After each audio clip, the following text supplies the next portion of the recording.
All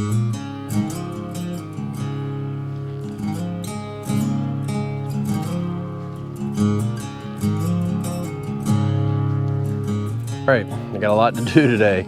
We've got a lot of open space in our garden. So from the last video, a couple videos, we've got an empty potato bed, an empty part of our onion and garlic bed, and then over there we've got another empty potato bed.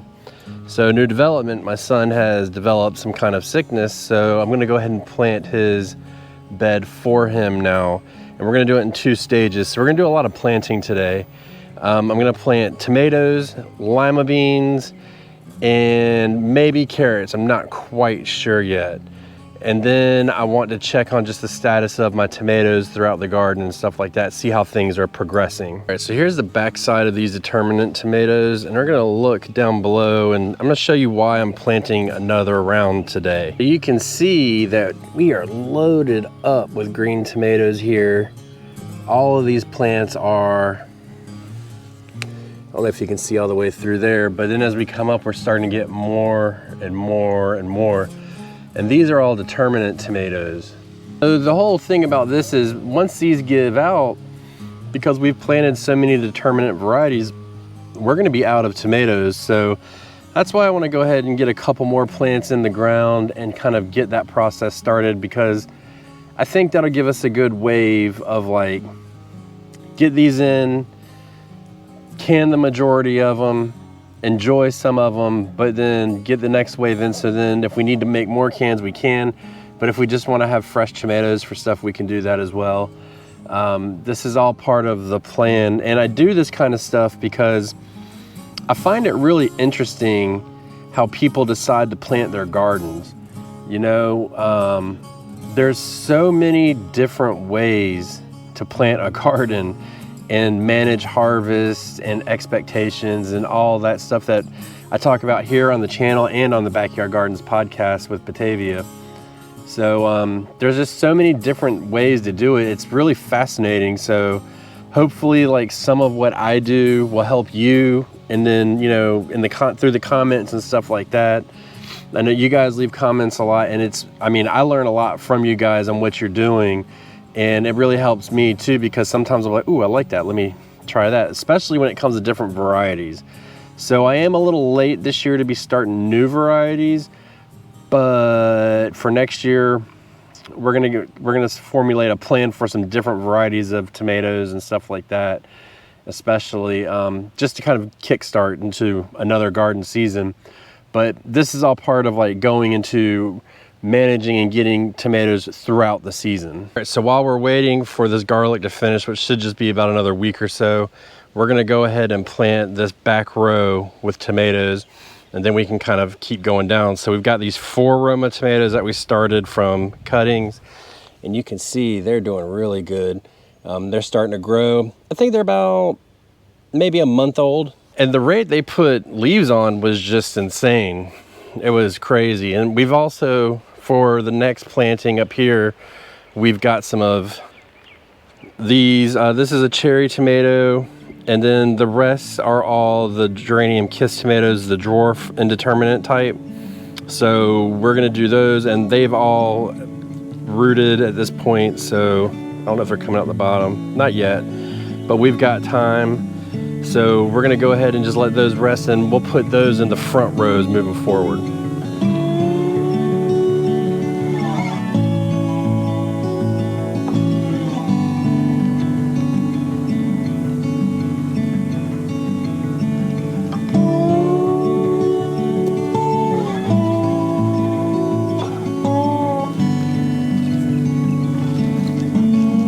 All right, let's see what we got going on in this one. Look at that, full roots, beautiful. Just take this off. And I still want to plant these deep. So I did these a little bit different. I put blood meal and then 10-10-10 in here. Usually I do the, I think it's like 10-8-6 or something, but we're running low. And I want to save that for my Brussels sprouts. because they're notoriously a heavier feeder on nitrogen. So we're just gonna save that and use a 10-10-10. Really, it doesn't matter, but the blood meal is the extra nitrogen in the soil, so it should work out pretty good. All right, and I put all of my eggs in one basket on this one. I didn't start any extra Roma tomato cuttings. Maybe I should have, but I didn't. We'll see how it goes. We're just trying to get a feel for how a second planting of tomatoes will go. And I mean, as of right now, we're like 6 weeks earlier than last year, so we should be in pretty good shape. I would imagine come about August, late August, we'll start getting tomatoes off these, which will be just right.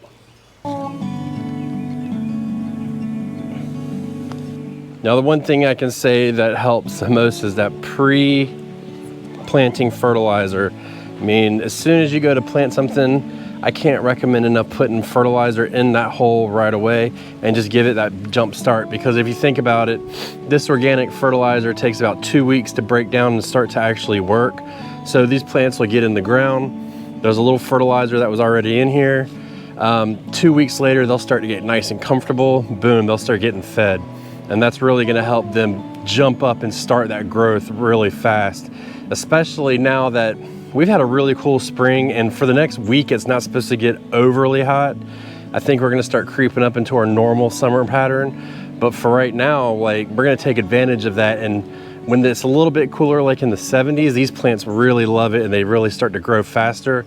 So I wanna get them as strong as possible before the summer heat comes. And that's gonna help them produce and be able to manage that heat better.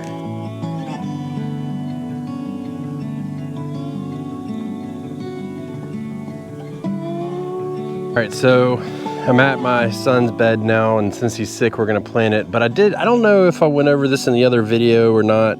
So I'm gonna take a second here just to talk about the potatoes. Basically, the plan with the potatoes was one got afternoon sun, one got morning sun, and then the shade was flip-flopped from that. And we wanted to see which one grew better. Now, clearly, if you watch that video, unfortunately, my son's potato bed did not do that good. Interestingly enough, when I planted potatoes in the bed behind it last year, I had the same thing. So I'm not real sure what that means, but either way, I think what that tells me is the afternoon sun and the early morning shade's probably better, but there could be a lot more to it. It could be something with the soil. There's a lot of variables here, but just based on what we got this year, I think total we got about 20 pounds, and we just barely broke even off of what we planted, so it wasn't really totally worth it. But that's kind of the status of that. And moving forward, we're probably more than likely going to focus on the main garden area back here and not really the wild garden for that. But it could be either way. We'll just have to kind of see how it goes for this year. So even though I'm direct seeding, and let me get my seeds out, I'll tell you. I'm doing thorough green bush lima beans. And so this is an heirloom variety, and we're doing that because we want to save the seed. So the way that he and I discussed it is half of the bed is going to be carrots, half of the bed is going to be parsnips. The carrots can go in. I was going to do them today, but I think I'm just going to wait about a week or two to put them in, just because I want to try and get them ready to harvest around the cool season. But if the parsnips don't go in until about August, so we've got about 2 months for those. So we can really get these bush beans in there, start getting a harvest, and then come out, save a couple seed, clear cut it, and then let it just kind of rest, and then we come in where the bush beans were and put the parsnips in for the fall into winter. So I think we're going to use that to our advantage, and I'm just going to kind of take advantage of this right now and put these bush beans in. Not to mention, when the bush beans are growing, once they get up to any kind of height, they will help shade the carrots at first when we're watering them and trying to get them to germinate. And that'll help keep them moist longer, so we, in theory, would get a better germination. So that's what we're gonna do. And for this one, I did the same thing as the other one, except I mixed the blood meal and the 10-10-10 in here. And what I did, because I am direct sowing these, I made the furrows, as you can see, but we're not gonna plant the beans or the seed in the furrow. We're actually gonna cover it back up and then just put it down and put the beans in there like normal. We'll just press them into the ground, and that should help. And anything extra, I'll just go ahead and kind of give a pre-planting for the carrots, you know, whatever, it doesn't matter. But we're gonna take it and then just cover it up. And then I'll come back and press those seeds into the ground.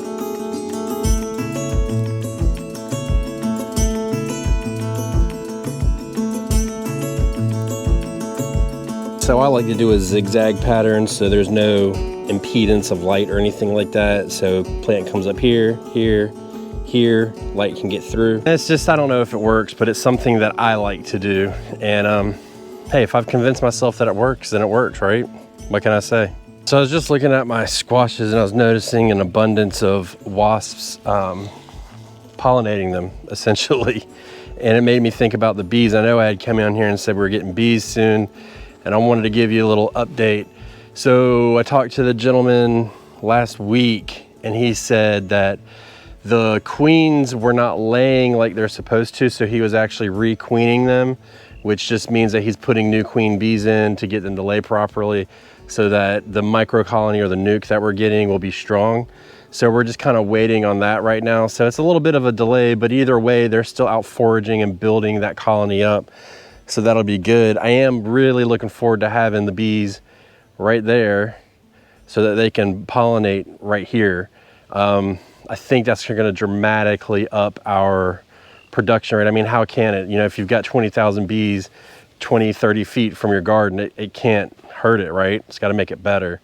But that's what's going on there. And we've got another hive that I just need to bring out, but we've been getting a lot of rain lately. I mean, today it looks like it's going to rain, but I don't think it is. I don't think it's going to rain today, so, which isn't a bad thing.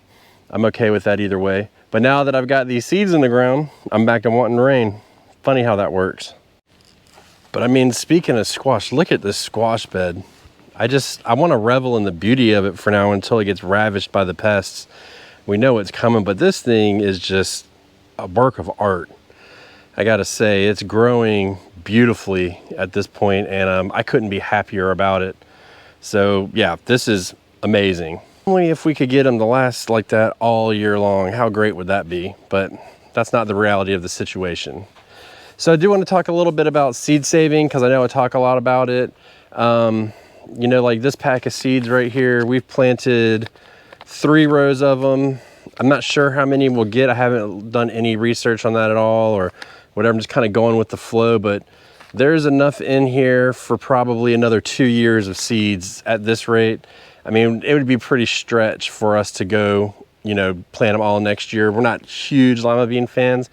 It is another crop that you can just kind of let dry and then have dry storage, so it's a long-term storage. But as far as saving seeds go, first of all, I like to do it.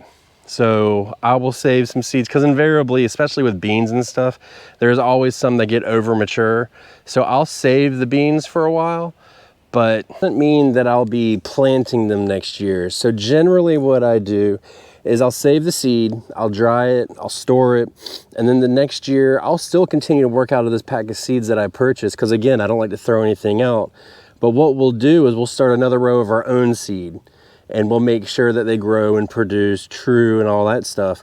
So we kind of work our way into it slowly throughout the year. And I mean, in the next year, we'll have some, but we'll be continuously adding more and more seed that we've saved until, because once you get a certain amount of generations in, and I want to say it's like 3 or 4 generations, I can't remember off the top of my head, the seed actually kind of becomes more climatized to your area and your climate to an extent. It's not necessary, like you couldn't take something that was an annual and turn it into a perennial in your area, but it'll be more resilient.